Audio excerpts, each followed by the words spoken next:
In this video, we'll cover 4 pieces of disturbing lost media that probably should stay lost. Let me know in the comments if you like this topic, as I have a list of many more, so I could make this into a series if there's enough interest. If you enjoy internet mysteries and generally disturbing content, feel free to subscribe and turn on notifications for more content like this. I also have a Patreon and a PayPal, so if you're interested in supporting the channel, feel free to check those out through the links in the description, or you can leave me a tip by clicking the thanks under this video. Thanks to anyone who considers this.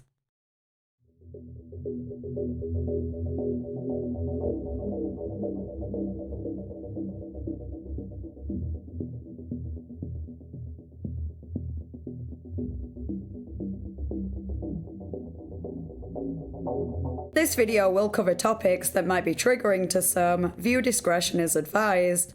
You can head over to my Patreon for an uncut version of this video, which features extra details that were unsuitable for this cut. In August 2021, 15-year-old Hugo Jackson was arrested and charged with attempted murder and making threats after entering a school in Eslöv, Sweden, dressed in a skeleton mask, helmet, and bulletproof vest, and immediately stabbed a teacher before threatening other staff and students. He reportedly had a knife and a pistol-like object, and according to news reports shortly after the incident, he had been inspired by other massacres, including the Columbine High School shooting, in which 12th grade students Eric Harris and Dylan Klebold killed 13 people and injured a further 24 before taking their own lives, and the Christchurch mosque shootings, carried out by white supremacist Brenton Tarrant, who livestreamed the attacks on Facebook. According to the indictment, a possible motive for the stabbing may have been a desire to assault a group of people on the grounds of race, colour, national or ethnic origin, religion, or sexual orientation. Hugo's now deleted social media accounts were found, including Instagram and TikTok, where he posted far-right memes and racist and anti-LGBT content. He filmed the incident and apparently live-streamed it on Twitch. I couldn't find much information about this Twitch stream, or that much information about the incident at all for that matter. The police report no longer appears to be available online, but it has been said that only 4 people watched the stream. A few screenshots have surfaced after the incident, though the stream itself has never been released to the public, and likely never will be, mostly due to the disturbing nature of the footage, and there doesn't even appear to be enough public interest in it to make a case for releasing it, as it seems to be a relatively lesser-known incident, probably because no one actually died. It can be surmised that Hugo perhaps bit off a bit more than he could chew, as presumably he planned to harm or kill many people, but apparently after stabbing the teacher, changed his mind and gave up. I did manage to find an article that described what happened in the stream. Here's what it said. The perpetrator is standing at the sports field next to Kallebergskollen. He turns on music and walks back and forth in front of the cell phone that is placed on the ground. He wears dark trousers, a safety vest, a dark jacket with small Swedish flags attached to the sleeves, a ski mask and mittens with a skeletal pattern on. The perpetrator picks up the camera and attaches it to a helmet he is wearing. The picture shows a knife of a longer model that the perpetrator is holding. He is moving towards the school. While walking, the perpetrator waves the knife so that it is visible in the picture. In his left hand he has a pistol. He turns around several times and says, "Ah shit." The perpetrator enters the school. He enters the cafeteria where he passes some students and approaches a teacher. The teacher says, "You are fully dressed here," and shortly afterwards he starts screaming. The teacher lies on the floor and cries for help. He holds his stomach and shouts, "Ugh." Staff and students are on their way into the cafeteria. One student shouts, "What's going on?" and another shouts, "I'm calling the fucking police." A classroom door closes and the perpetrator starts kicking the door. Another student says that he should call the police, to which the perpetrator replies, "Drive on, come on." The perpetrator continues into the school. There he meets a teacher whom he asks to stick. Then he says, "She is a good teacher." The injured teacher remains on the ground. He says, "Call the ambulance," to some colleagues sitting next to him. The perpetrator laughs and walks around the cafeteria. The perpetrator says, "Damn, how long it takes for the police to come." He throws things down on the floor and then triggers the fire alarm. The perpetrator points his weapon at students who have jumped out of classroom windows. The perpetrator leaves the school. He walks a few meters away but turns around when he notices that students have started jumping out of classroom windows. Both pistol and knife are aimed at the students at the same time as he asks them to stab. He shouts, "See you in hell." The police shout, "Lie down," repeatedly, but the perpetrator continues forward. A policeman appears in the picture. The police repeatedly order the perpetrator to lie down, but he continues to walk. The police shout, "Lie down, I shoot," and fire 2 warning shots. Sirens are heard in the background and more police officers arrive at the scene. The perpetrator is pushed to the ground by police. They order him to lie still. He is identified and handcuffed. The image becomes grey and noisy. Police voices are heard. The article did include a video, though it's no longer available, and I have no idea whether it was actually footage of the incident. It's possible, considering the description, but that could have been taken from the police report. And unless one of the 4 people who watched it saved it at the time and shared it, I don't see how it would have resurfaced. I wasn't able to find any updates regarding this incident, so I'm not sure what happened to Hugo. Presumably he's in prison right now. How long for, I have no idea. While the attack would have been terrifying for all the students and staff that had to witness it, particularly the teacher who was stabbed, it's a relief that no one actually died. I just hope the teacher made a full recovery.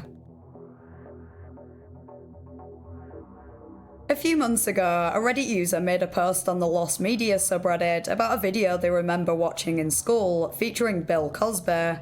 For context, Bill is a former comedian, actor and author who in April 2018 was found guilty of aggravated indecent assault and later sentenced to 3 to 10 years in prison. There have been countless allegations made against him relating to assault, battery and misconduct, some of which include the use of drugs, and the victims were both adults and children, though unfortunately by the time they came forward, the allegations were outside of the statutes of limitations, so the majority never led to prosecution.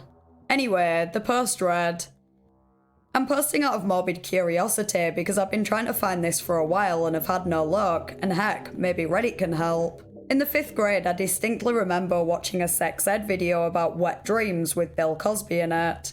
In the video, a kid is changing his bed sheets when Cosby walks in and asks him what he's doing. He then sits the kid down next to him and explains that his body is changing and yada yada, you know the drill. After his scandal, I thought it would be funny if I could dig that video up, but I've had no luck in finding it.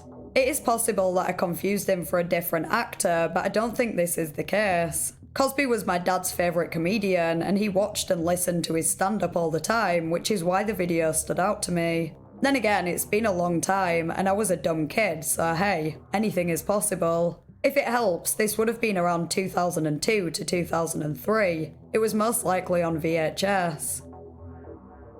This is a bit different to the other entries in this video, as the existence of this video is unconfirmed. We only have one Redditor's vague memory of it to go on.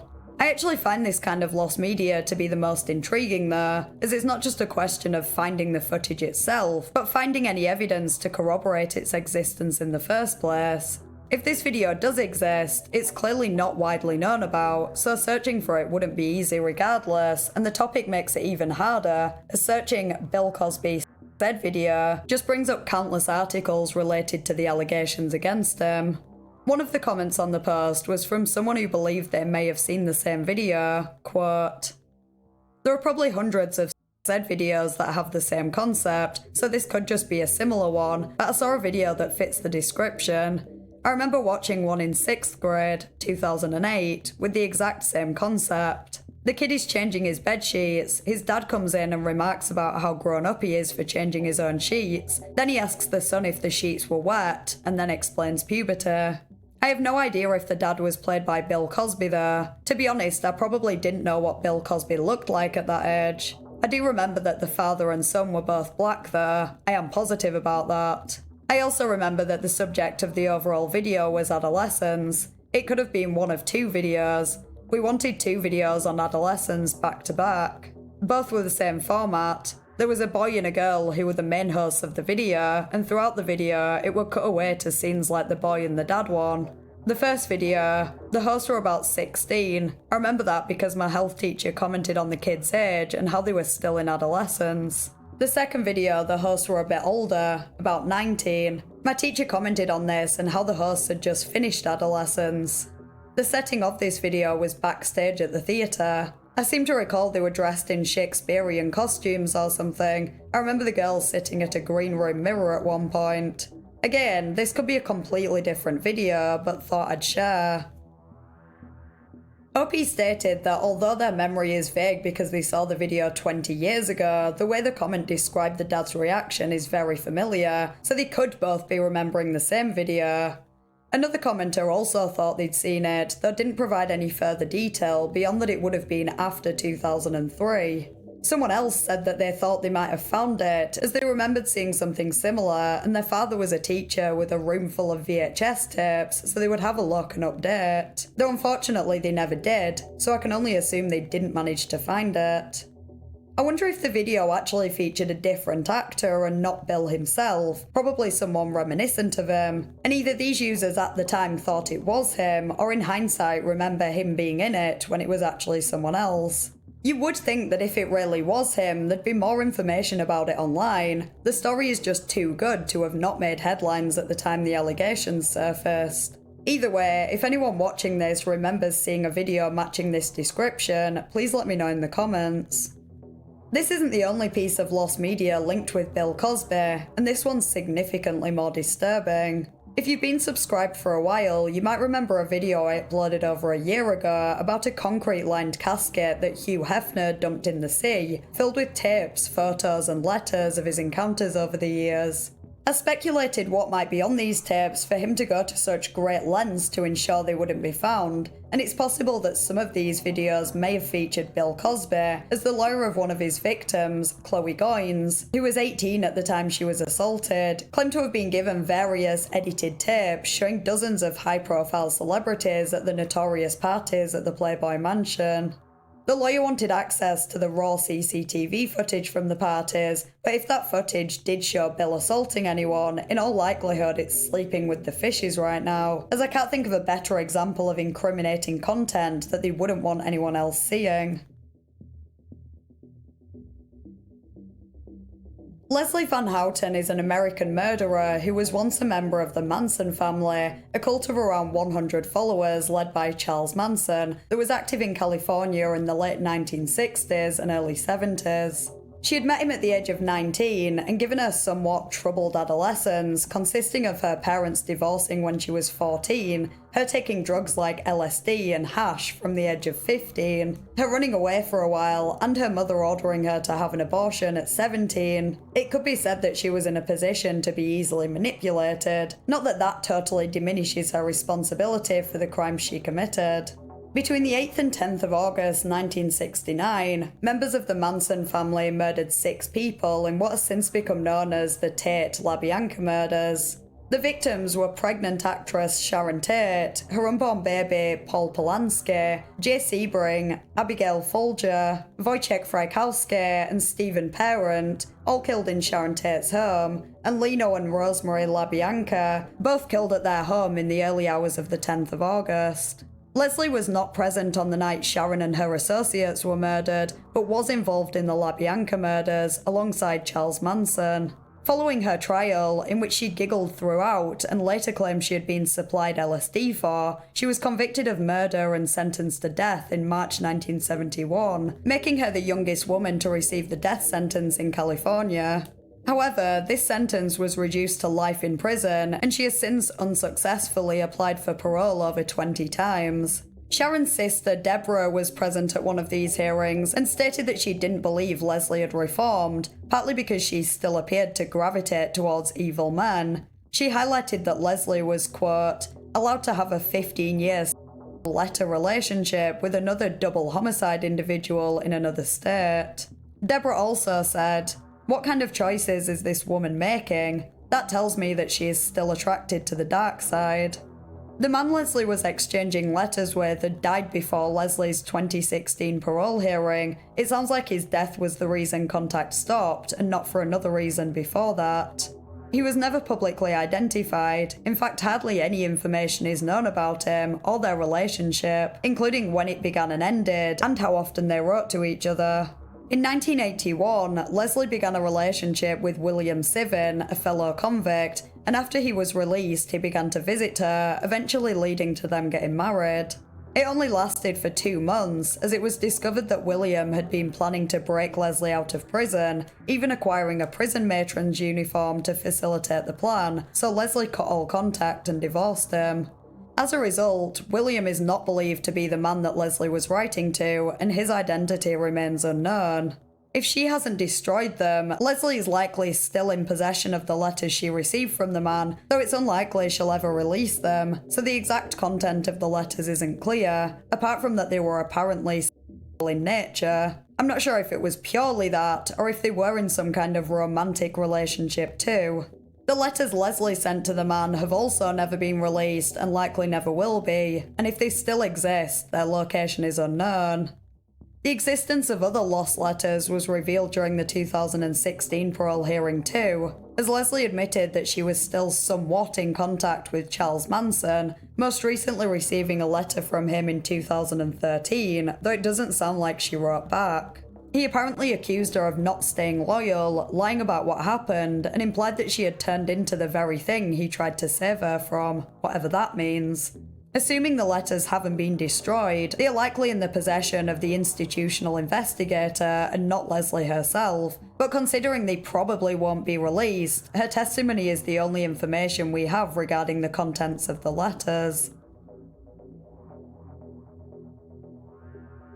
Ending this video with an unsettling PSA that was once lost and has since been found. Couples for Christ and Theodora made 2 series of ads in 1999 to campaign against abortion. One was titled Twinkle and simply showed text on screen with a child singing Twinkle Twinkle Little Star in the background. The text read, 30 seconds of darkness in memory of millions of aborted babies who never saw the light of day. Stop abortion now. The other, titled Manger, was much more alarming. A child eerily sings, "Do you see what I see?" as the camera pans over a manger with a white blanket in the hair. Blood drops onto the blanket, and shortly after, a coat hanger lands on it, and then a human fetus. The camera zooms in on the fetus before switching to a shot of the manger, and text on screen reads, "Whatever you do to the least of my brothers, you do unto me. For Christ's sake, forget abortion." A Facebook user posted in the Spooky Advertisements group in April 2020 with a description of the PSA, and a year later, another user commented saying that they'd finally found it after searching all that time and linked a YouTube video of it. Presumably, it had been phased out due to the disturbing nature of the ad.